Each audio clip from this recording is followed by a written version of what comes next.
बिस्मिल्लाहिर्रहमानिर्रहीम। नाज़रीन अस्सलाम वालेकुम। इमरान वसीम आपकी खिदमत में हाज़िर है। नाज़रीन, आज की इस वीडियो में हम आपको बताएंगे कि इत्तेहादी जमातों की जानिब से वज़ीर आज़म इमरान ख़ान की हुकूमत पर जो दबाव बढ़ाया जा रहा है, इन हालात में इमरान ख़ान के पास वो कौन सा आखिरी ऑप्शन है। अगर दबाव बहुत ज़्यादा बढ़ता है तो वो उन्हें इस्तेमाल करना होगा और उसके अलावा कोई चारा वज़ीर आज़म इमरान ख़ान के पास बाकी नहीं बचेगा। इसके अलावा आज वज़ीर आज़म इमरान ख़ान ने और chief justice of Pakistan justice Gulzar Ahmed ने जो मुख्तलिफ़ इदारों के अंदर जो फ़राडिया बैठे हुए हैं, जो जालसाज बैठे हुए हैं, उन्हें बेनकाब करने का हुक्म या फ़ैसला सुनाया है। ये तफसीलात भी आपको बताएंगे। इसके अलावा सुप्रीम कोर्ट ऑफ पाकिस्तान से जंग जियो ग्रुप को और एंकर नजम सेठी को फ़ौज के ऊपर तनकीद करने का एक मामला था, उसमें एक बड़ा रिलीफ मिला है। वो तफसील भी आपको मुख्तसरन बताने की कोशिश करेंगे। और कर्नल इनामुर रहीम, जिन्हें हिसास इदारों ने अपनी हिरासत में लिया था और फिर लाहौर हाई कोर्ट ने उनकी रिहाई का जो है वो हुक्म जारी किया था, लेकिन आज सुप्रीम कोर्ट की जानिब से उनकी रिहाई का जो फ़ैसला था वो मुअत्तल कर दिया। कर्नल इनामुर रहीम जो लापता अफराद के बड़े तवील अरसे तक जो है वो वकील रहे हैं, कब हिसास इदारों की जो है हिसास इदारों के रडार के ऊपर आए और उसकी वजह क्या है। वैसे तो आपको मालूम हो चुका होगा सदीक जान की वीडियो के थ्रू, लेकिन हम आपको बताएंगे कि कब और किस वजह से ये इस हिसास इदारों के रडार के ऊपर जो है कर्नल इनामुर रहीम आए थे। सबसे पहले हम बात कर लेते हैं, आज सुप्रीम कोर्ट में PIA खसारा निजकारी केस की समाअत थी। इसमें चीफ जस्टिस ऑफ पाकिस्तान ने यह अहकामात जारी किए हैं, लेकिन सबसे पहले तो उन्होंने ऑब्जर्वेशन जारी की कि PIA के अंदर ऐसे बहुत सारे मुलाजमीन मौजूद हैं जिन्होंने अल खैर यूनिवर्सिटी जो आज़ाद कश्मीर में कायम की गई थी वहाँ से डिग्रियाँ हासिल कर रखी हैं। और चीफ जस्टिस का ये कहना था कि आज़ाद कश्मीर में कायम की गई अल खैर यूनिवर्सिटी ऐसी यूनिवर्सिटी है जहाँ तालीम व तदरीस का सिलसिला जो है वो बिल्कुल नहीं होता, लेकिन फ़ीसें जमा कराने के ऊपर लोगों से पैसे लेकर यहाँ से असनाद जो है वो हासिल कर ली जाती हैं। और PIA में ऐसे बहुत सारे मुलाजमीन हैं जिन्होंने अल खैर यूनिवर्सिटी से तालीमी असनाद हासिल करके प्रमोशंस हासिल की और उन लोगों का हक मारा है जो मुस्तहक थे प्रमोशन हासिल करने के और PIA में नौकरियां हासिल करने के। तो इस हवाले से चीफ जस्टिस ने आज वकील नईम बुखारी जो PIA की जानिब से आज सुप्रीम कोर्ट में पेश हुए थे, उन्हें ये कहा कि आप ऐसे तमाम मुकदमात की जो PIA के मुलाजमीन की जैली डिग्रियों के हवाले से पूरे मुल्क के अंदर ज़ेर इल्तवा है मुख्तलिफ़ अदालतों में, उनकी तफसील दें। हम तमाम जो ये मुकदमात हैं इन्हें फ़र्दन सुनकर एक एक शख्स को जिसकी भी जाली डिग्री होगी उन्हें जो है वो PIA से बाहर निकाल देंगे। नईम बुखारी की जानिब से कहा गया कि जो मौजूदा CEO हैं या MD हैं PIA के, एयर मार्शल अरशद महमूद मलिक, उन्हें सिंध हाई कोर्ट ने काम से रोक दिया है। और PIA की बहाली के हवाले से और उसका खसारा कम करने के हवाले से जो नई इंतज़ामिया आई है वो अपनी आखिरी कोशिश कर रही है और अगर ये कोशिश कामयाब नहीं हुई तो PIA की तबाही और बर्बादी जो है वो अपने हतमी अंजाम तक पहुँचेगी। जिस पर चीफ जस्टिस ने कहा कि PIA जो है वो एक रियासती इदारा है, इसे किसी सूरत जो है वो बंद नहीं होने दिया जाएगा। और उन्होंने ये भी एक ऑब्जर्वेशन दी कि जो PIA की निजकारी के हवाले से बात करते हैं, दरअसल उन लोगों की नज़रें PIA की निजकारी पर नहीं बल्कि न्यूयॉर्क में PIA का जो रोज़ वेलेट होटल है उसके ऊपर उन्होंने नज़रें जो हैं वो गाड़ रखी हैं। लेकिन उनकी जानिब से कहा गया कि 426 अरब का कर्ज़ PIA के ऊपर चढ़ चुका है। PIA को खुद चाहिए था कि वह अपनी बसात के मुताबिक कर्ज़ लेता, लेकिन उन्होंने बहरहाल ये कह दिया है कि इस रियासती इदारे को बंद जो है वो नहीं होने दिया जाएगा। और जो जालसाज़ों के हवाले से वो आपको पहले कह चुका हूँ, और इसका बैकग्राउंड ये था जो चीफ जस्टिस ने कहा कि जितनी भी जाली डिग्री होल्डर्स हैं उनकी तफसीलात दी जाएँ। IBCC इस्लामाबाद में एक इदारा है जो डिग्रियों की इक्विवेलेंस के हवाले से सर्टिफिकेट जारी करता है। वहाँ पर एक फ्रॉड हुआ था और उस मुकदमे की समाअत जो है वो चीफ जस्टिस गुलज़ार अहमद ने खुद की थी, जिसमें यह इंकिशाफ हुआ था कि IBCC से जो डिग्रियाँ वेरीफाई होकर जाती थीं वो जब गैर मुल्की सफारत खानों में जमा कराई जाती थीं तो वहाँ पर फिर ये इंकिशाफ हुआ था कि पाकिस्तान के अंदर तालीम के नाम के ऊपर, तालीमी असनाद के ऊपर ये फ्रॉड हो रहा है और ये पाकिस्तान की बहुत बड़ी बदनामी हुई थी। ये चीफ जस्टिस गुलज़ार अहमद ने अपनी ऑब्जर्वेशन इस मामले के ऊपर दी थी। और वज़ीर आज़म इमरान ख़ान ने जालसाज़ों को और फ्रॉडियों को बेनकाब करने के हवाले से ये अहकामात जारी किए हैं कि जो BISP Benazir income support programme में जो इतना बड़ा फ्रॉड हुआ है, 8.8 लाख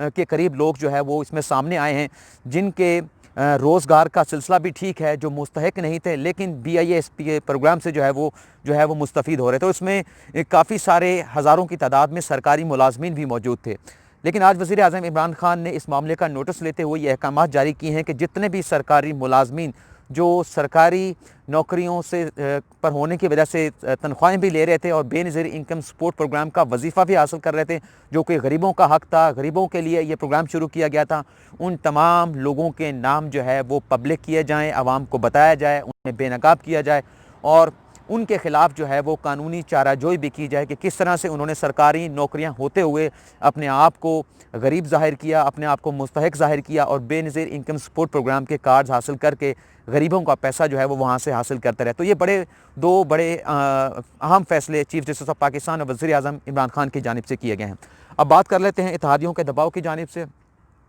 MKM अपने मौक़िफ़ के ऊपर कायम है। उन्होंने कहा कि हमारे तहफ़्फ़ुज़ात अभी तक कायम है। वज़ीर आज़म इमरान खान से उनकी मुलाकात होनी थी कल बुध के रोज़ और इस हवाले से तरदीद आ गई है कि कल वज़ीर आज़म इमरान खान से MKM का वफ़द जो है खालिद मकबूल सदीकी मुलाकात नहीं करेगा।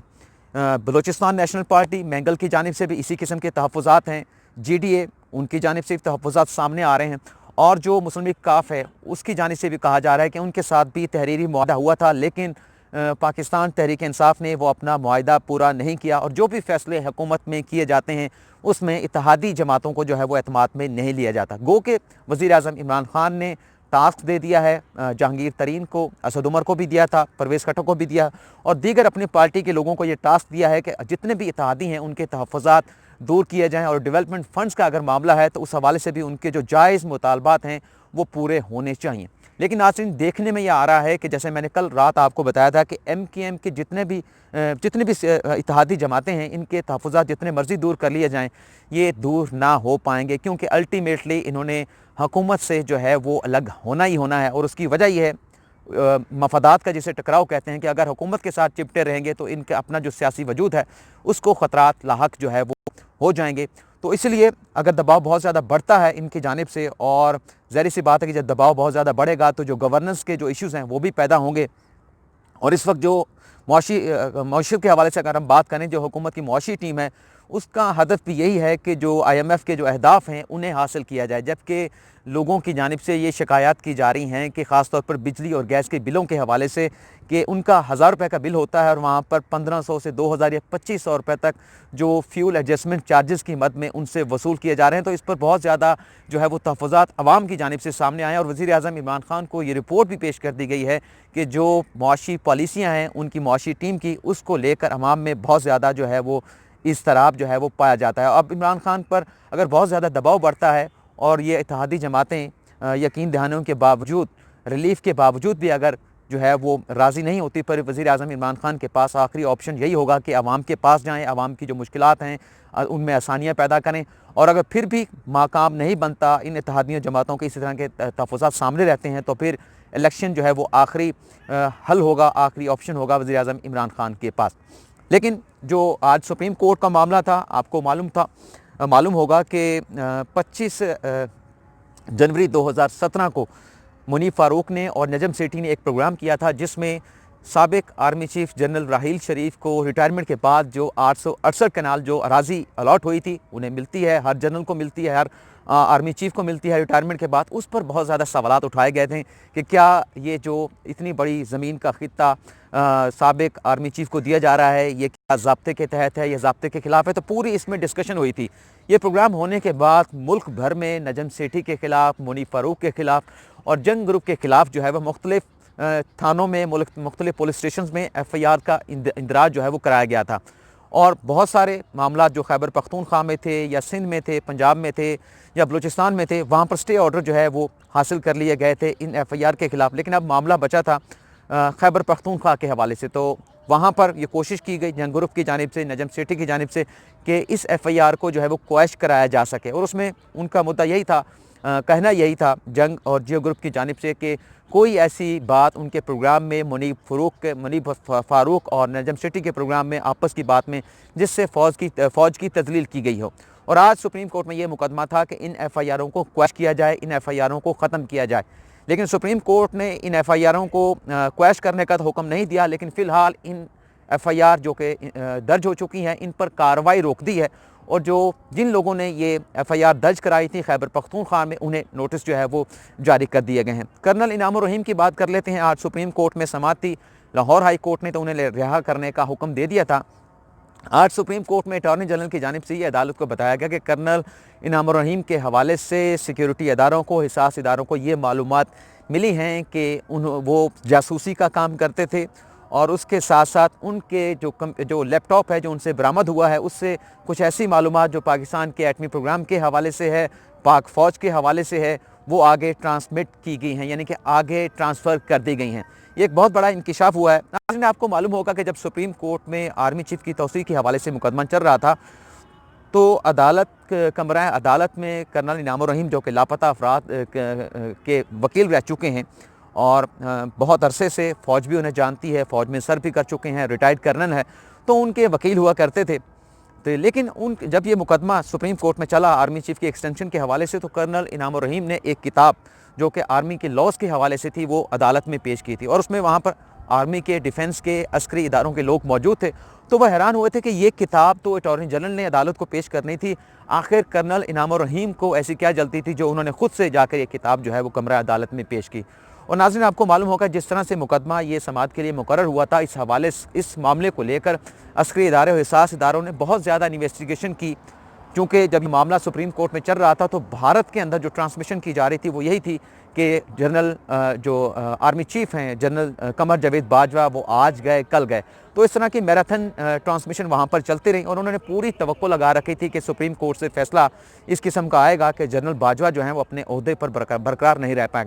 पाएंगे। लेकिन 28 नवंबर को अल्टीमेट फैसला आया जहाँ लेजिस्लेशन का कहा गया। तो ये सारी चीज़ें सिक्योरिटी इदारों ने देखी कि आखिर क्या ऐसी जल्दी पड़ी थी कि कर्नल इनाम उर रहीम जिसका उस मुकदमे से कोई ताल्लुक वास्ता नहीं था, उन्होंने वो किताब जो है वो सुप्रीम कोर्ट में चीफ जस्टिस आसिफ सईद खान खोसा को पेश की। तो फिर उनके रडार के ऊपर आया और जब उन्हें हिरासत में लिया गया, उनका लैपटॉप जो है वो उनसे ले लिया गया, तो उसमें ये चीज़ सामने आई कि वो जासूसी कर रहे थे। ये दावा किया जा रहा है अस्करी इदारों की जानिब से, हिसास इदारों की जानिब से, जो अटॉर्नी जनरल ने आज अदालत में बताया है कि उनके कंप्यूटर से हसास मालूमात पाकिस्तान के एटमी प्रोग्राम के हवाले से, पाक फ़ौज के हवाले से जो है वो ट्रांसमिट की गई है। अब इस बात में कितनी सदाकत है, इस हवाले से अदालत को ये बताया गया है कि जो तहकीकात हैं कर्नल इनाम उर रहीम के ख़िलाफ़ जो है वो जारी हैं। लेकिन सुप्रीम कोर्ट ने आज कर्नल इनाम उर रहीम की जो रिहाई का फ़ैसला था लाहौर हाई कोर्ट का, उसे मुअत्तल कर दिया है और उनके जो बेटे जिनकी दरख्वास्त के ऊपर लाहौर हाई कोर्ट ने रिहाई का हुक्म दिया था, उन्हें नोटिस जारी कर दिया है और आइंदा हफ्ते के लिए इस केस को जो है वो मुलतवी कर दिया गया है।